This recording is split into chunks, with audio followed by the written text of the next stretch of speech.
Hey there, let's talk about quadrilaterals and their properties. Before we really get going, I want to tell you what you're looking at. You're looking kind of at a family tree of quadrilaterals.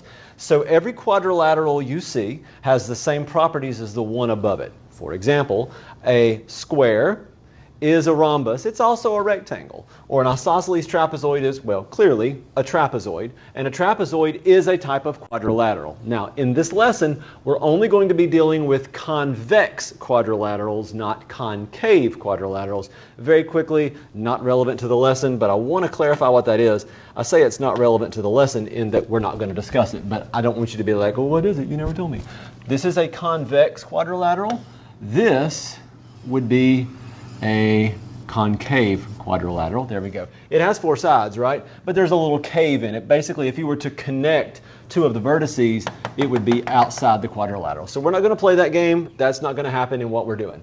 So in this video, we're really just going to be talking about kites and some of the properties of kites. And a kite is exactly what you think it is. It looks like, well, a kite.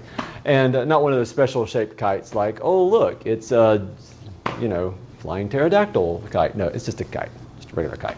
So I have drawn one, and we're going to talk about the properties of that. And if we scroll up, we'll see that. And on yours, you'll be able to go to the back side of your paper and see that as well. So let me zoom in a little bit. And what we're going to do is basically read through this, and then we're going to talk about, by looking at the picture, what all of these things mean. Okay?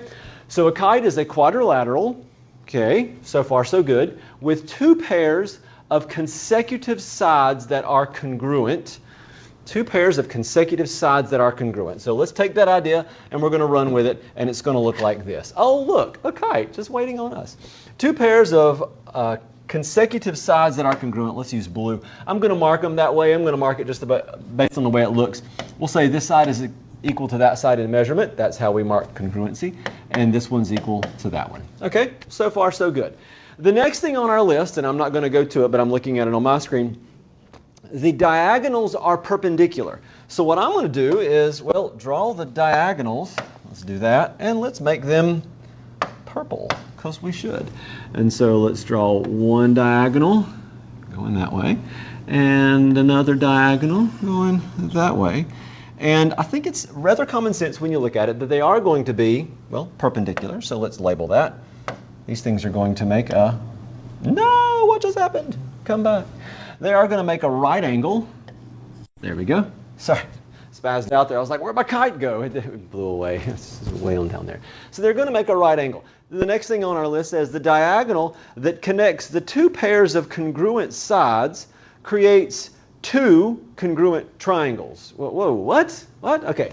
The diagonal, which one? The one that connects the two pairs of congruent sides. So basically it's the one that's going to connect the two pairs of congruent sides, connects this pair with this pair. So I'm not talking about this diagonal. If I wanted to, I could.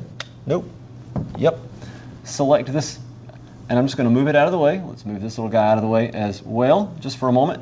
There, ignore them. What that one says is that this diagonal that connects the two pairs of congruent sides, pair of congruent sides, creates two congruent triangles. And it really makes sense. In a previous class, you learned about ways we can prove triangles congruent, equal in measure, in every possible way, is side, side, side. So these sides are the same measurement, these sides are the same, and they share this one, so it better be equal to itself, right? And so therefore we have this triangle equal to that triangle. Because of that, the next thing on the list is true. One pair of opposite angles are congruent. So this pair of opposite angles right here, that one, and that one, whoops, are congruent. And then the next thing on the list says that the non-congruent opposite angles are bisected by a diagonal. They're actually bisected by this diagonal right here. Let's switch colors. We'll make it red. And I'm going to say that this one is equal to this one. This angle is equal to that angle. And this angle is equal to that angle in measure. I didn't want to make them look all like crammed up in the corner. That's why I stretched that one out. Okay, so that's what we're dealing with.